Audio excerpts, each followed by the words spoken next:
Hello, welcome to CBM Calling. It's always wonderful to be with you. Today, our guest is Dr. Lois Mitchell.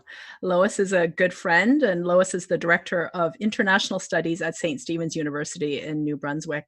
Lois and I previously worked together when she was serving as CBM's Justice Initiatives Facilitator. And she also worked with our denominational partner, the Convention of Atlantic Baptist Churches, as their Director of Public Witness and Social Concern. Lois is joining us today from Deer Island, where she is based. Hi, Lois. How are you? Hi, Jennifer. I'm well. It's so good to see you, and I'm so grateful that you were able to come on and join us for CBM Calling today. Well, I'm happy to be here, and I've seen previous episodes, so it's fun to be sitting on this side of the camera. Yes. Well, Lois, today I wish we had happier topics to talk about, and maybe another time we'll have another conversation. But today we want to follow up on a conversation that I had with Danny Zacharias a couple of weeks ago, and you may have seen that episode that we did. And we were talking about the current conflict that's going on in St. Mary's Bay between the Indigenous fishermen and the non-Indigenous fishermen. And this is a topic that you have been writing about and speaking about because it's very close to your heart. And I'm just wondering if you could give us a little bit of the background as to, what's the personal dimension in this conversation for you? Okay, well, that's a story that goes back quite a ways, but I'll try to keep it short. I did my PhD research in sociology on Deer Island, looking at the Deer Island fishing economy, and specifically that then, 35 years ago, more or less, the fishery here was multi-species fishery. It was a little bit unique in the Atlantic fisheries. A lot of the literature at that time was looking at the change for fishermen from going from sort of independent commodity producers to being sort of proletarianized was the terminology. And so most of the research at that time was really favoring a Marxist interpretation of the development of fisheries within a commercial economy. And it seemed to me that the Deer Island fishery was a bit of an exception to that, and that fishermen here were still independent commodity producers in that they fished for themselves. They had independent relationships with fish buyers and processors, and they own their own means of production. I mean, that's all kind of Marxist terminology, but they own their means of production. And so I was fascinated by the fishery here, did my PhD research on it, and in the course of all that, ended up meeting and then marrying my husband, Dale, who is a commercial fisherman here. 7 generations, I think. His family history goes back a long way on Deer Island, and every generation have been fishermen. So I've lived on Deer Island now for 35 years, and he's still continues. He's 63, I think, or going to be 64, and has no intention of retiring anytime soon. Our son recently, within the last year, went out on his own and has his own boat and crew. And our son-in-law fishes with my husband. It's all, pretty family-oriented still, fishing businesses here. So it is kind of our bread and butter, but more than that, even I think it's a way of life that.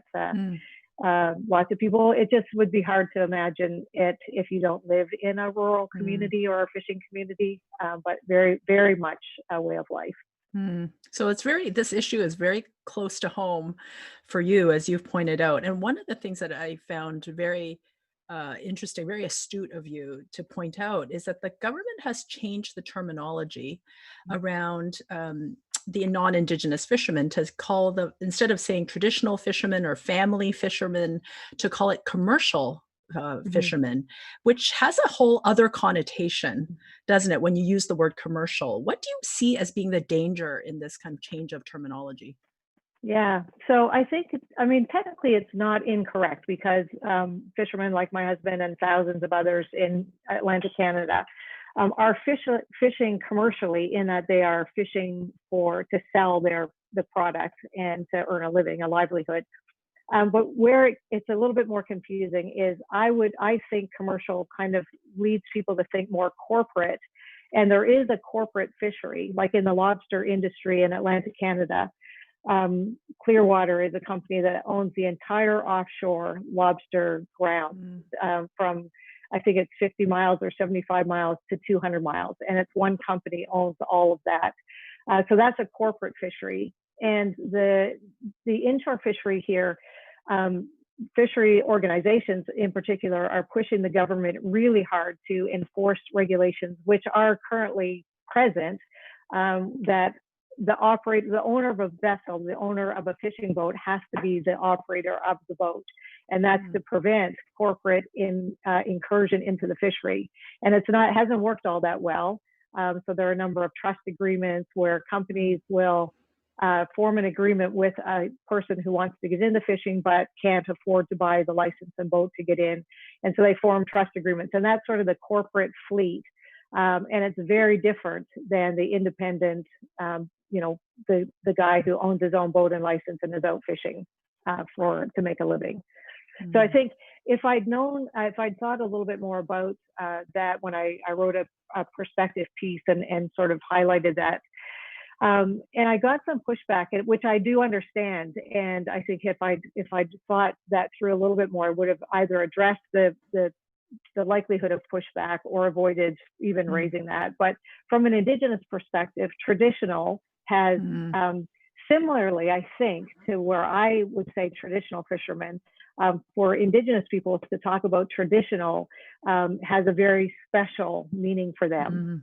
And I think some people thought, well, you're trying to say then by saying that these are traditional fishermen, that they're the same as or equivalent to Indigenous traditional people. And that wasn't really my intention, but I understand how that could be confusing.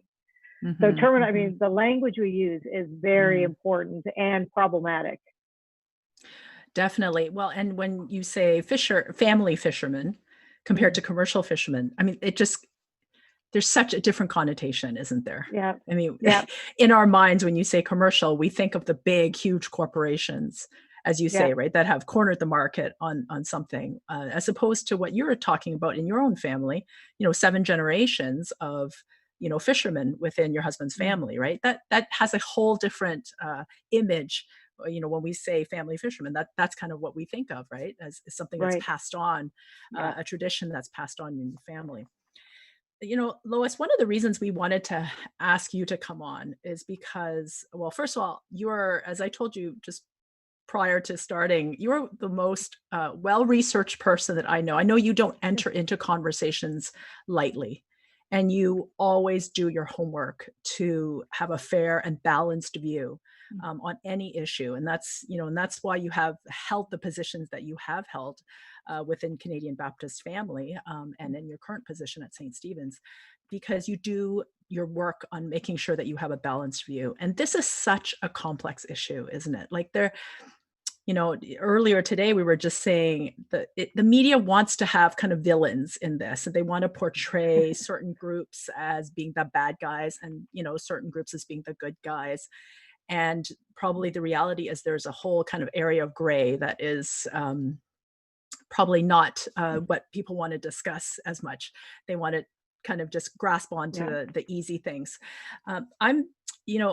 Your own history, you have been part of the CBAC's Indigenous Working Group, Indigenous Relations Working Group. You have been a part of that group for many years, also on the anti-racism group for CBAC as well. And we know where your heart lies in those kinds of issues. How, from your vast experience, how do you see a good way moving forward on this issue? I mean, it just seems so complex at this point. What do you see as being a possible way of reaching reconciliation? Yeah. As you say, I'm kind of at an intersection, and that's it's been challenging in some ways because I just want to declare my bias from the beginning, and I think that's a really significant thing for all of us to do, to kind of understand how we're coming into any conversation. And when we think about this conversation, what the things are that we know, or our own experience or observation, and all the vast areas of things that we don't know. And I think it's really important to start there and to, sort of acknowledge that there's lots we have to learn. And I have watched to learn, and my sort of learning curve has been steep even in the last month, because I've been trying really hard to fill in some of those gaps, and I've had specific questions about terminology and treaties and all of that, which I've been trying to kind of get sorted out. But I think coming into it, as you said, the media seems to like to portray things as being very, very black and white. And I've heard lots of people say, like, it is simple. It's like, these are treaty rights. And so whatever cost that is to whoever it's a cost to, we have to honor the treaty rights. And I agree with that, except for I don't sometimes think we've done enough examination of what the treaty says and the Marshall decision. And everyone now today these days has heard about the Marshall decision, which was made 21 years ago, and the CBAC band issued their moderate living licenses kind of on the 21st anniversary of that decision.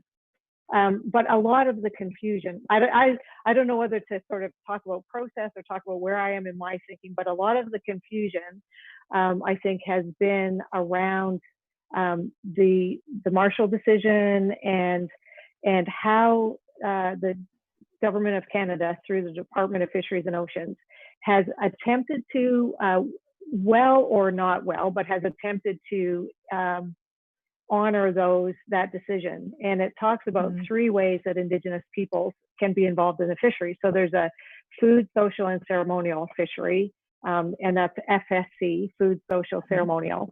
And so bands negotiate, and as far as I know, individual bands negotiate with DFO the terms for that fishery. But the bottom line is it's meant for food, ceremony, and social purposes and not for sale. So there should be no commercial element to that fishery. The second one is the commercial fishery. And since 1999, a lot of licenses have been transferred from independent traditional fishermen, commercial fishermen, to Indigenous communities. And it's the commercial fishery for Indigenous communities is a communal license. So it doesn't go to an individual, it goes to the band, and then the band can administer it how it chooses. And in some cases, that means that they have an Indigenous captain and crew. In other cases, they lease the license out and the revenue from the leased licenses. And then there are different ways that works as well. That's revenue for the band. So the point around the current conflict in St. Mary's Bay is the moderate living fishery.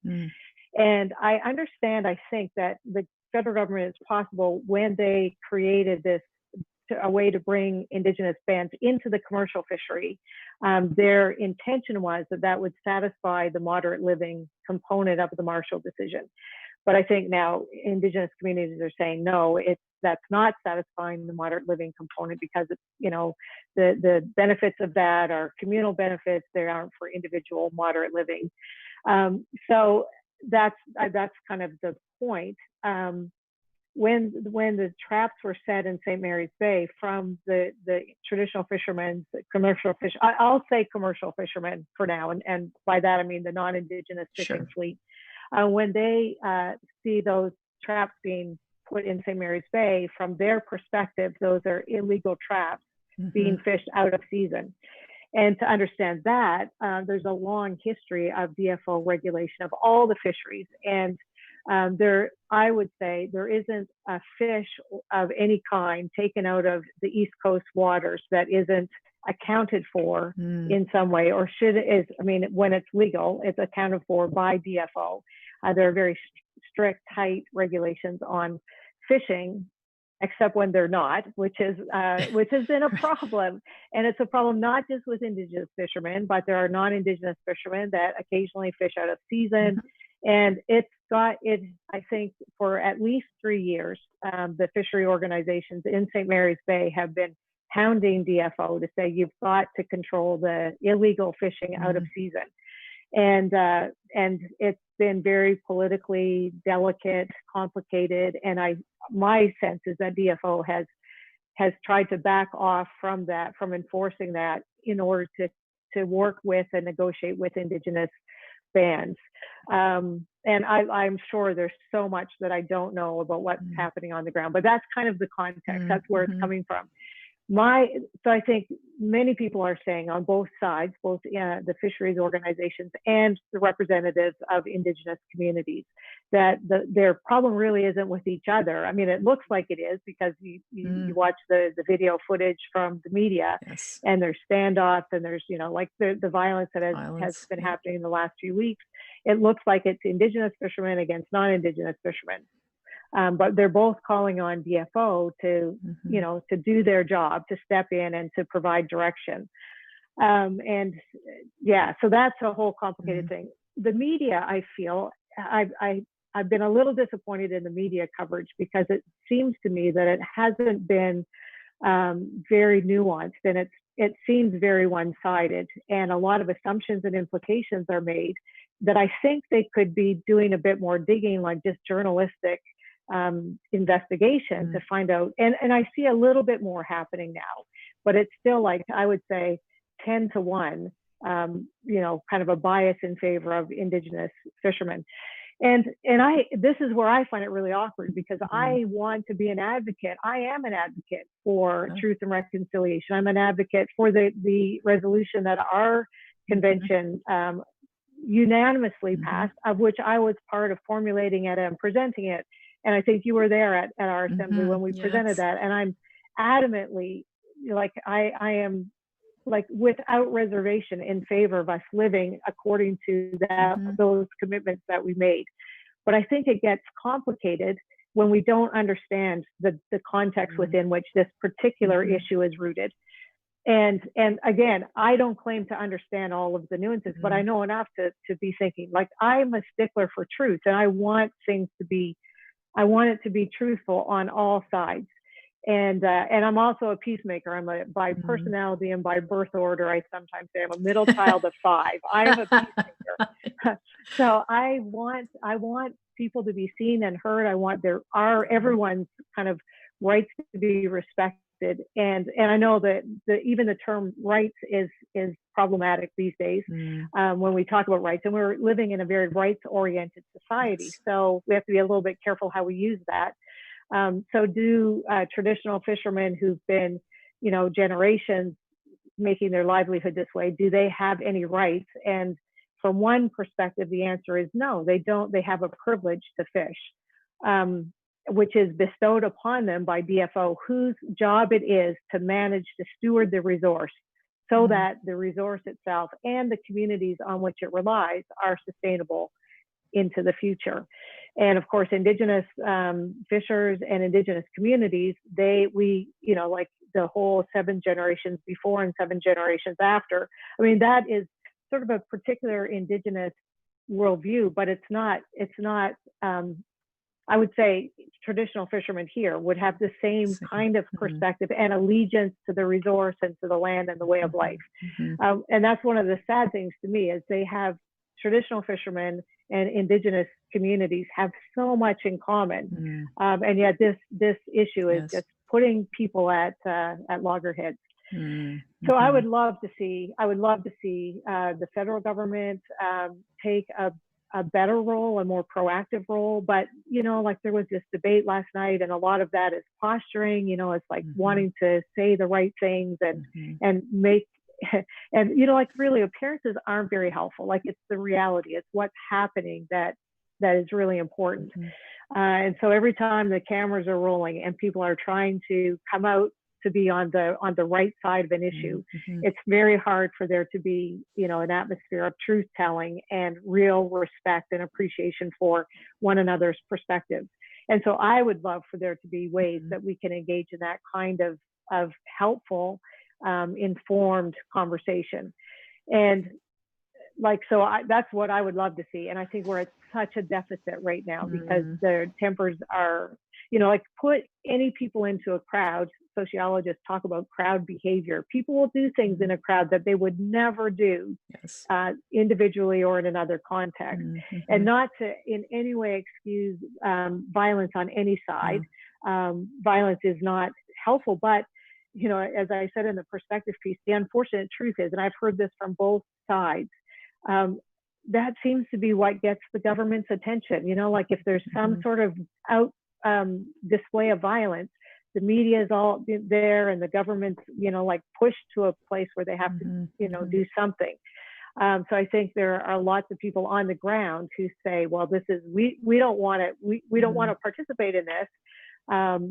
And maybe I'm romanticizing it a little bit. I mean, maybe people are so frustrated and so angry that they are, that's just getting the best of them. But for sure, anything that I've seen online and on the ground in St. Mary's Bay, it's not bringing out the best in anyone. And it's really not helping to resolve the long, like, how do we, I think, I was thinking about this today. The image that I have for the peace and friendship treaties, like I've seen the wampum belts, and the image of living in peace and friendship, two sort of parallel streams, two different peoples, or more than two often, because there are more than one First Nations group involved, but like living side by side in a parallel course, but peacefully, with peace and friendship. And one of the wampum belts talks about peace and friendship and forever, that eternal aspect. And I think, how do we find a way to make that a reality? And I think the first, starting with speaking truthfully, like our Indigenous mentors who talk about walking in a good way with a good mind and a good heart. Like I think if we are committed to that and are willing to listen and to hear and to see one another. I've loved that one of the, and I think it may be in the Mi'kmaq language, a greeting is literally translated, I see you. And the response is, I'm here to be seen. And, that's one of those things over the years that I've thought has really grounded my desire to work well in this area. Lois, I want to just be able to point people to, as you said, a starting point is for us to even educate ourselves on the complexity of what we're talking about here and not come to easy conclusions, because I think we're not doing our work when we do that. So I just want to be able to point people to some places where they can find out more. One of them, if people want to read more on what you wrote, they can go to the CBAC's website. So it's Baptist-Atlantic. .ca, I think it is. I should know this by now, right? Baptist-Atlantic.ca. And they can read more about what Lois has written. And there, I think you also outline what are some things people can do to educate themselves on this issue as well. Before we conclude, Lois, I want to just take the time to say hello to a few people who are joining us today live. So Kathleen Susi, who is, as you know, Kathleen well. She's our team leader in Latin America. She says, it's great to see you, Lois, and to hear from you today. And Nancy Webb, Nancy. I do. She says, hi, Lois. I love Nancy, so I'm always happy to hear from Nancy. Nancy and I went on my first trip, CBM trip to Kenya. So I always have a place in my heart for Nancy. So Nancy says, hi, Lois and Jennifer, great to see you. And it's an interesting topic. And also Ali Wardana says, hi, Lois. Good to see you. And my colleague, Randy Stanton, says, don't forget the fisher women. That's right. We do not forget the fisher women. And when we say fishermen, we include the women as well. We should be saying fishers. Definitely, we want to give a shout out to them as well. So good for all the people good to see all the people that have been joining us today. And thank you, Lois. I think on a very challenging topic to talk about, I think in a succinct way. So thank you for trying to boil down what can be hours and days of conversation into about half an hour. I think we really appreciate your perspective. Can I just make one kind of last parting comment? Yes. I think, like reconciliation and living well in this day and age with all of the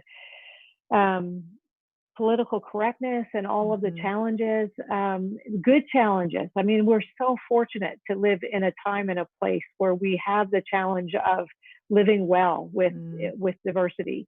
And I think if we are to do that, and as people of faith, if we are to do that as an expression of our faith, like we have to be willing to put the work in. And there's a lot of work to be done in understanding issues and in hearing one another and in hearing and going like really. There is no like 30-minute talk that's going to inform people. Yes. My learning curve has just been very steep, even in the last month, as I've tried to kind of sort out what things. I've got a long way to go. I know tonight or today, the CBOQ is starting their series. And Canada Baptist Church. And so I think like there are lots of things. The CBAC has resources, like a course that our working group has put together, mostly through Danny's curating of materials that we kind of all recommended, and he put the material together into a course. There are free online courses through U of T, University of Alberta, University College of Cape Breton. Like there's all kinds of resources out there. And nothing is better than one-on-one conversations with people. So I really encourage people to get to know, in this case, get to know Indigenous people and their perspectives. And there are multiple perspectives. There isn't one. And fishermen, like have a conversation with a fisherman. If you're looking for someone to talk to, my husband will talk to anyone, anytime, until you can't stand it anymore about fishing. So I think like it's a human issue, and like it's just not enough to be engaged impartially or on social media. Get to know people.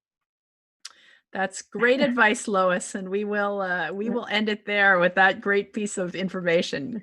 Get to know people and have conversations. Exactly. I think that's a very good starting point. So thank you, Lois, once again for being our guest today and for sharing your perspective on this very complex issue. It's been good to see Jennifer. you. All right, bye. Great to see you. Bye, everyone.